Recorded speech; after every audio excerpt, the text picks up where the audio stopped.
एक 7 साल की लड़की जो अपने भाई के साथ स्कूल में पढ़ने के लिए जाती है। जब स्कूल से वापस आती है तो लौटते समय उसका उसके भाई से किसी बात को लेकर कुछ झगड़ा हो जाता है, जिसकी वजह से वह अलग हो जाती है और भाई घर पर चला आता है।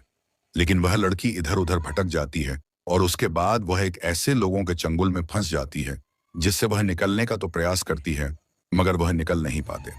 और उसके बाद वह लोग उसके साथ कुछ ऐसी घटना कर देते हैं जिसकी कोई कल्पना नहीं कर सकता। जी हाँ दोस्तों, जब आप सभी पूरी कहानी सुनेंगे तो आप लोगों को बहुत हैरानी होगी। इसीलिए इस वीडियो को अंत तक जरूर देखिएगा, क्योंकि वीडियो के अंत में आपको एक बहुत बड़ी सीख मिलने वाली है। नमस्कार, मैं हूं आपका दोस्त और होस्ट सौरभ मिश्र, और आप देख रहे हैं सौरभ की स्टोरी। तो आइए जानते हैं पूरी घटना इस वीडियो में। लेकिन वीडियो में आगे बढ़ने से पहले आप सभी से एक छोटी सी रिक्वेस्ट है कि अगर अभी तक आपने हमारे चैनल को सब्सक्राइब नहीं किया है तो चैनल को सब्सक्राइब कर लीजिए और वीडियो को लाइक कर शेयर कर दीजिए ताकि हमारा हौसला बढ़ता रहे। दोस्तों, यह सच्ची घटना है मुंबई के अंधेरी की। वहां पर एक परिवार होता है। उनके 2 बच्चे होते हैं, एक लड़का और एक लड़की। दोनों साथ ही साथ स्कूल में पढ़ने के लिए जाया करते थे और पढ़कर फिर घर वापस आया करते थे। मगर एक दिन की बात है, दोनों स्कूल जाते हैं और उसके बाद स्कूल से वापस आते समय भाई बहन में झगड़ा हो जाता है, वह भी पॉकेट मनी को लेकर। भाई नाराज हो जाता है और अपनी बहन को छोड़कर घर वापस चला आता है। और बहन, जो कि अभी 7 साल की होती है, वह कक्षा 1 में पढ़ रही होती है, तो उसे इतना ज्यादा समझ नहीं होता है, मगर वह नाराज होकर वहीं पर बैठ जाती है। भाई इधर घर पहुंचाता है और बहन अकेली पड़ जाती है तो वहीं पर बैठकर रो रही होती है। तब तक उसके पास एक दंपति आता है। एक पति पत्नी आते हैं। पति का नाम हैरी होता है और पत्नी का नाम सोनी होता है। दोनों इस बच्ची के पास आते हैं और कहते हैं, बेटा तू क्यों रो रही है? तब ये लड़की उनको सारी बात बता देती है। तब वह दोनों लोग इसको चुप कराते हैं और उसके बाद कहते हैं कि बेटा हम तुम्हें अभी घर पहुंचा देंगे, तुम परेशान ना हो, तुम्हें क्या खाना है? तब यह लड़की, जिसका नाम पूजा होता है, ये कहती है कि मुझे आइसक्रीम खाना है। फिर वह दोनों पति पत्नी उस लड़की को लेकर आइसक्रीम की दुकान पर जाते हैं और उसको आइसक्रीम खिलाते हैं। पूरे दिन भर वह इधर उधर उसकी मनपसंद की चीजें खरीद कर दिया करते हैं। लड़की बहुत ही खुश होती है जब उन दोनों को यकीन हो जाता है कि अब यह लड़की कहीं नहीं जाने वाली। हम लोग जब इसको साथ में लेकर जाएंगे तभी यह चाय बन जाएगी। उसके बाद वह कुछ बहाना करके उसको साथ में लेकर हाजी मलंग पहुंच जाते हैं और हाजी मलंग के किनारे एक पहाड़ है।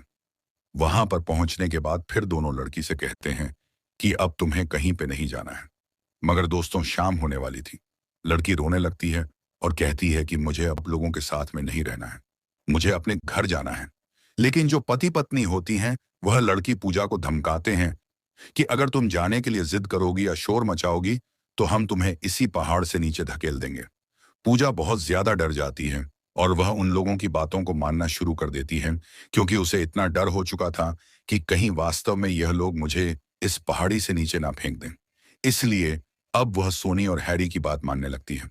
उसके बाद हैरी और सोनी पूजा को साथ में लेकर वहां से करीब 10 किलोमीटर और दूरी पर चले जाते हैं, जहां पे उनका रूम होता है। अपने रूम पर लेकर जाते हैं और पूजा की देखभाल करना शुरू कर देते हैं।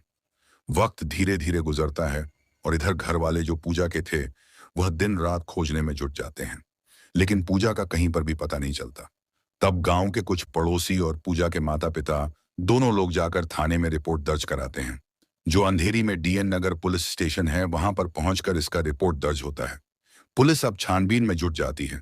चारों तरफ वे बैनर पोस्टर सब लगा देती है, लेकिन पूजा का कहीं पल भी पता नहीं चलता, क्योंकि पूजा वहां से काफी दूर जा चुकी थी। उधर हैरी जो होता है, वह पूजा की देखभाल तो करता है, लेकिन सोचता है कि चलो अंधेरी में चल के देखते हैं कि यह बच्चे गायब हुआ है तो वहां पर क्या हो रहा है। वह अंधेरी पहुंचता है तो क्या देखता है कि चारों तरफ इसके पोस्टर लगे हुए हैं और पुलिस इसकी छानबीन कर रही है। अब हैरी को डर सताने लगता है कि कहीं हम लोग पकड़े गए तो फिर हम लोगों की खैर नहीं है। वह तुरंत ही फिर अपने रूम पर वापस आता है और अपनी पत्नी सोनी से कहता है कि अब हम लोगों को यहाँ पर रहना सुरक्षित नहीं है, हम लोगों को यह जगह छोड़नी होगी, वरना कहीं ऐसा ना हो कि कोई यहाँ पर आ जाए और पूजा को पहचान ले, तो फिर हम लोगों के लेने के देने पड़ जाएंगे। दोनों पति पत्नी पूजा को साथ में लेते हैं और फिर गोवा निकल जाते हैं। वहां पर हैरी की चाची रहती है, तो हैरी के चाची के पास जब पहुंचते हैं तो उनकी चाची पूछती हैं, ये तुम्हारे साथ बच्ची कौन है? तब हैरी उनको सारी बात बता देता है और फिर वो लोग वहीं पर रहने लगते हैं। लेकिन हैरी और सोनी के बीच में हमेशा झगड़ा हुआ करता था, इसलिए उसकी चाची भी परेशान हो जाती हैं। तो एक दिन कहती है कि तुम लोगों को यहाँ पर नहीं रहना है, तुम लोग अपने घर जा सकते हो या तुम लोगों की जहां मर्जी हो वहां जाओ, मैं तुम लोगों को यहां पर रहने नहीं दूंगी। अब हैरी जो होता है वह पूजा को साथ में लेता है और फिर वहां से वह निकल जाता है। अब हैरी और सोनी पूजा को अपनी बेटी की तरह मानने लगे थे क्योंकि काफी लंबे समय से इनको कोई औलाद नहीं हुई थी। इन्होंने बहुत से बाबाओं के पास, बहुत से मौलवी के पास दुआ तबीज कराया, झाड़ फूंक कराया, लेकिन उसका कोई भी फायदा नहीं हुआ। तब इन्होंने सोचा कि पूजा को ही हम अपनी बेटी बना लेते हैं। दोस्तों, यह उसको अपनी बेटी की तरह मानते थे, लेकिन जब से इनको पता चला कि उनको भी औलाद होने वाली है जो खुद की है, तब वह पूजा के स्कूल पर पहुंचते हैं और उसे वहां से निकालकर घर पर लेकर चले आते हैं। घर पर लाने के बाद अब उसके साथ बहुत ही दुर्व्यवहार करना शुरू कर देते हैं। उससे घर का सारा काम कराते हैं। पूजा करीब 13 साल की हो चुकी थी। उससे दिन रात मेहनत कराया करते थे। उसे समय पर खाना भी नहीं दिया करते थे। पूजा सब कुछ सहकर वहां पर रह रही थी क्योंकि उसकी जो पिछली याद थी वह लगभग धुंधली हो चुकी थी। उसे खुद क्लियर नहीं था कि आखिर वह है कौन और रहती कहाँ थी, उसके माता पिता कौन थे और वह वहां से कैसे आई। यह सब उसको समय के साथ साथ बहुत कम याद रहता है। लगभग में यूं कहिए कि भूल ही जाता है। इधर जो हैरी होता है वह नशेड़ी होता है। वह नशा किया करता था। जो कुछ भी कमाता था वह सारे पैसे को उड़ा दिया करता था। अब उसे पैसे की जरूरत पड़ने लगती है। तब वह जो है फिर से अपनी चाची के पास गोवा पहुंचता है, लेकिन उसकी चाची उसे लात मार के वहां से भगा देती है। उसके बाद हैरी और सोनी दोनों फिर आकर अंधेरी में ही रहने लगते हैं। दोस्तों, जहां पर ये लोग किराए पर मकान लेते हैं, वहां से जो पूजा का पुराना वाला घर था वह करीब 1 किलोमीटर की दूरी पर था। लेकिन शहर था। शहर में 1 किलोमीटर की दूरी लगभग 100 किलोमीटर के दूरी के बराबर होती है। वह भीड़ भाड़ का इलाका इतना ज्यादा होता है कि लोगों को पहचान पाना मुश्किल होता है कि कौन कहाँ का है। अब जब हैरी को पैसे की जरूरत पड़ने लगी थी, तो वह पूजा को लोगों के घर पर काम करने के लिए भेजने लगा था। वह कुछ जगहों पर काम करने के लिए जाती थी, मगर कुछ ही समय पर वहां पर रहती थी। उसके बाद फिर कोई लफड़ा होता था, फिर वह वापस चले आते थे। इस तरीके से करीब 6-7 महीने में 6-7 जगहों पर उसने काम किया। अंत में उसे एक ऐसा जगह मिला जहां पे छोटे बच्चों को पालसा जाता है, और जब वह चलने फिरने बोलने योग्य हो जाते हैं फिर उनको स्कूल में नाम लिखवा दिया जाता है। पूजा को वहां पर काम मिलता है और वह वहां पर बहुत ही मन से काम किया करती थी। वहां की जो मेन थी जिनका नाम प्रमिला होता है वो बहुत ही सख्त होती हैं। वह इंसाफ के लिए किसी से भी लड़ जाया करती थी। इसी वजह से पूजा हमेशा सेफ रहा करती थी। पूजा के साथ कोई भी आघात नहीं कर पाता था। एक दिन वह पूजा से पूछने लगती हैं, तो पूजा कहती है कि नहीं, मेरे कोई माता पिता नहीं है। तो प्रमिला को लगता है कि लग रहा है इसका माता पिता से बनता नहीं है, इसलिए ये ऐसी बात कह रही है। कुछ दिन समय बीतता है तो एक दिन इधर हैरी और सोनी में बहुत काफी लफड़ा हो जाता है। इसके बाद जो हैरी होता है वह पूजा को सारी सच्चाई बता देता है कि तुम हमारी बेटी नहीं हो और तुमको हमने इस तरीके से किडनैप करके उठाया था क्योंकि हमारी कोई औलाद नहीं थी। तुम्हारे माता पिता कोई और हैं, और उस जगह का नाम भी बता देता है। अब यह बात जब पूजा सुनती है तो उसके पैरों तले से जमीन खिसक जाती है, क्योंकि दोस्तों तब तक पूजा लगभग 18 साल की हो चुकी थी। वह सारी बात आकर प्रमिला से बताती है। तो प्रमिला को भी उतना समझ में नहीं आ रहा था कि इस बच्ची को कहां पर क्या किया जाए।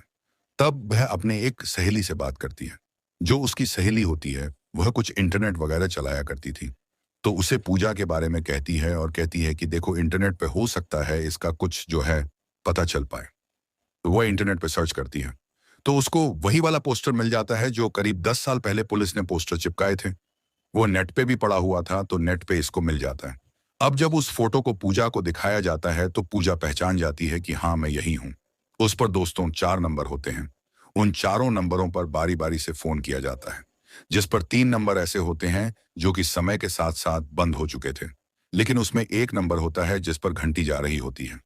उधर से अगला व्यक्ति फोन उठाता है और बात होती है तो वह अपना नाम रफीक बताता है। जब उससे पूछा जाता है कि क्या तुम पूजा को जानते हो, तो वह कहता है कौन सी पूजा।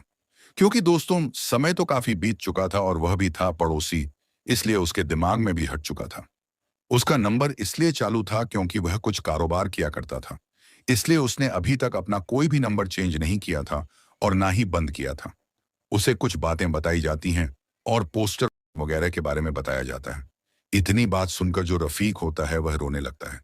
कहता है, वह पूजा तुम्हें कहां पर मिली? मुझे तो उम्मीद ही नहीं थी कि वह कभी मिलेगी भी। उससे मेरी वीडियो कॉल बात कराओ। तब पूजा को वीडियो कॉल से बात कराई जाती है।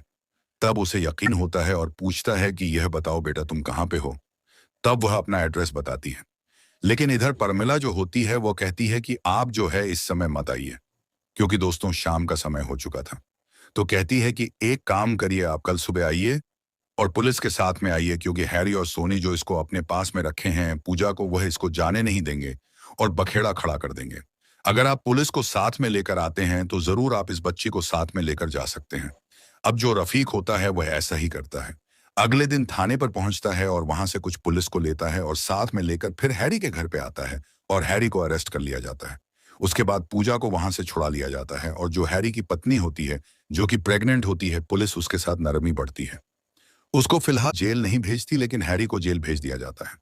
जबकि पूजा कहती है सबसे ज्यादा जुल्म इसने मुझ पर यही किया है, लेकिन फिर भी पुलिस उसके साथ सख्ती नहीं बरतती। उसके बाद पूजा रफीक के साथ आती है और फिर अपने माता पिता के पास पहुंचती है। लेकिन दोस्तों तब तक इतनी देर हो कि उसके पिता का देहांत 4 महीने पहले ही हो चुका था और उसकी मां केवल होती हैं। तो अपने बाप के बारे में जब खबर सुनती है तो पूजा दहाड़े मारकर रोने लगती है और फिलहाल पूजा अब अपने मां के साथ में ही है। तो दोस्तों यह रही आज की कहानी। आपको कहानी कैसी लगी? इस कहानी के बारे में आपकी क्या राय है हमें कमेंट बॉक्स में लिखकर जरूर बताइएगा। चलिए कल फिर मिलते हैं एक नई स्टोरी के साथ। तब तक आप सभी अपना और अपने परिवार का ख्याल रखें। जय हिंद, जय भारत, वंदे मातरम, जय श्री राम।